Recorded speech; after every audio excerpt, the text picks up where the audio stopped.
doing great. All right, let's go. My name is Samuel Patton. I am currently serving a 17-year sentence at 85% for a crime I did not commit. I do have a past criminal record, and I ask that you hear me out and not let the past interfere with the truth. I am innocent, and everything you are about to hear can be verified by court records, trial records, eyewitnesses, and phone records. My case is open to the public and is currently being heard in the Kentucky Court of Appeals.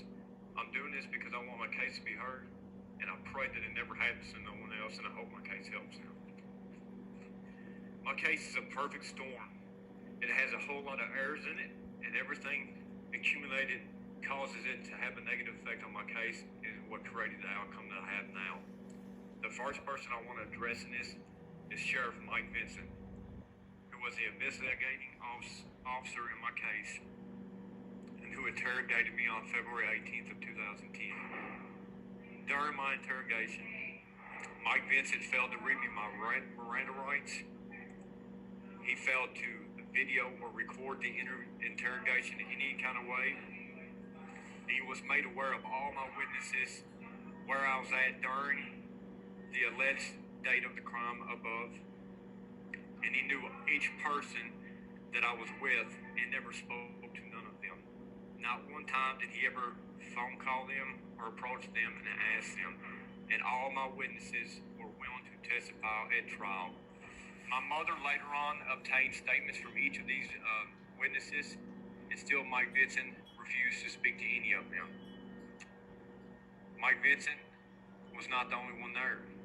Pro Officer Alice Anderson and Brownsville City Cop Stoney Phillips was there, present at the time, who could have been questioned also, and they failed to bring them up. Mike Vincent refused to get my time card from work, never visited the scene where the alleged crime took place, never spoke with any of the people who lived in the house, did not know who lived in the house. He admits at trial that Mike Vincent was not a detective and had no forensic training, never tried to look for any DNA anywhere or on anything. Mike Vincent used hearsay bolstered testimony at the trial to help the prosecution push their agenda. Mike Vincent allowed someone else to write the alleged victim's statement because it was wrote in the third person. Mike Vincent, at the time of my arrest, was running for re-election. And at that time, he did not win. Tim Coleman is the next person in this case that I want to bring up. He was next for the Evans County Circuit Court judge at the time of my trial.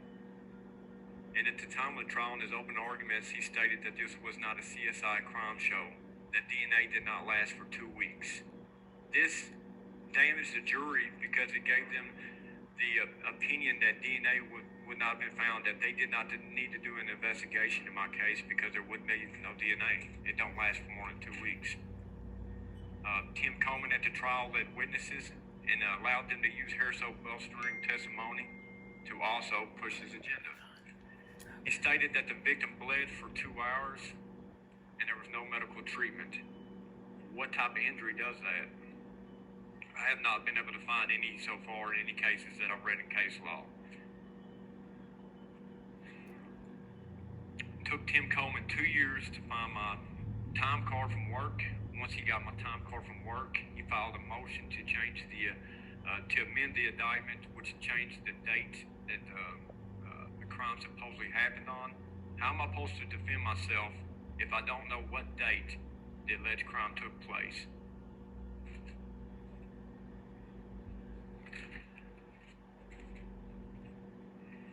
The next person in this is Sam Lowe.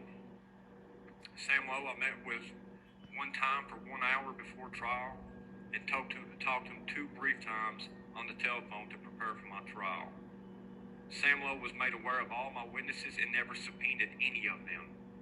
Never told me that the state has grants to hire me expert witnesses that I greatly needed in a case like this involving DNA or anything like that that could have been present if they would have done an investigation. Any of the things, any of the alleged injury or whatever, an expert witness would have helped me greatly. I needed one.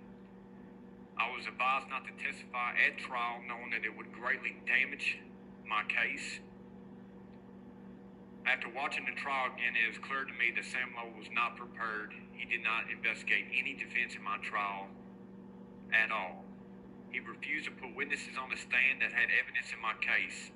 One such witness is new Sheriff Mike Vincent, or not Mike Vincent, but Will Cannon, who took Mike Vincent's spot. Will Cannon see my caller ID where the alleged victim's family was calling my phone and asking me to bring them weed to smoke with him after I was out on bond for this case. What type of violent person gets called over to the victim's house to hang out and smoke weed with them if they're truly that violent? I had phone records of this, and I have voicemail recordings of them asking me to come over and hang out.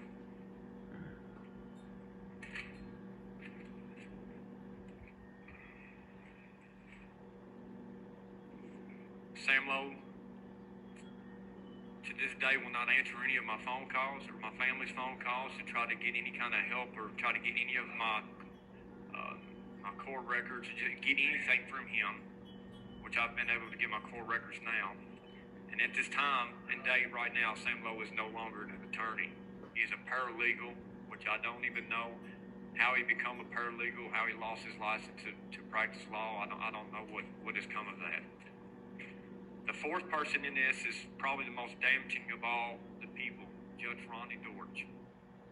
After a 2 to 3 hour trial, which my jury selection took longer than my trial, a guilty verdict was found. Not a shock there after the poor display of effort that my attorney put on.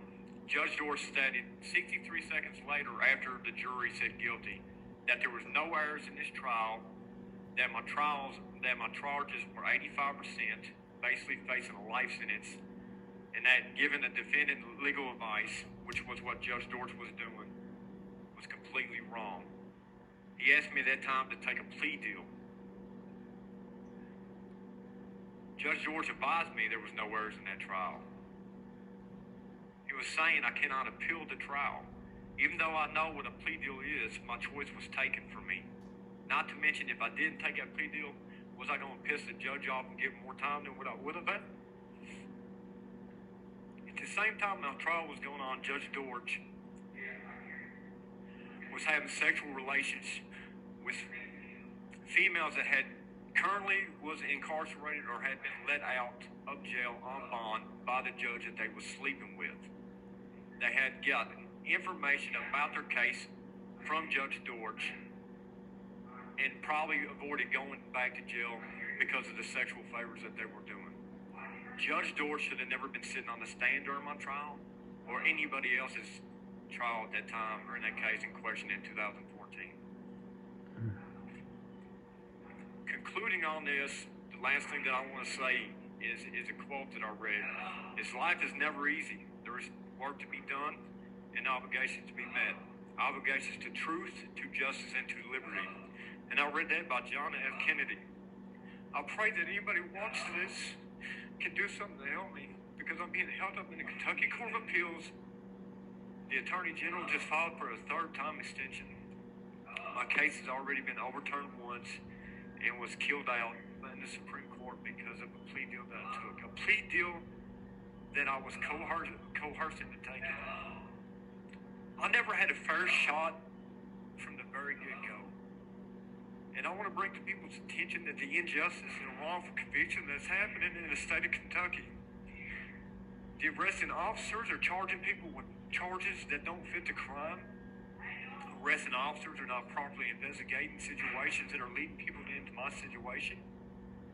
Public defenders are being allowed to represent multiple clients in such a number to where they can't properly defend a client and their rights are being violated because their caseload is just so overwhelming. Prosecutors have way too much power because they're allowed to use tools like PFOs and plea deals. They're allowed to amend indictments and change the dates that crimes take place and other things, and they're allowed to intimidate the public defenders that represent these guys. and this is causing a whole lot of problem. Is getting people in my situation, and I pray that people see this and can do something to help. The last thing I want to bring to people's attention is there's guys in here right now that are serving life sentences that were juveniles when they committed their crime, and are being served out by the parole board on life sentences. Michael Fugate, Monty Gusler, several people here are suffering from this. There has to be a change. There has to be something done. Because right now there is no justice in our state. There's only injustice. And I promise you, if you read my case, you will see that I am innocent. Thank you for your time. Same.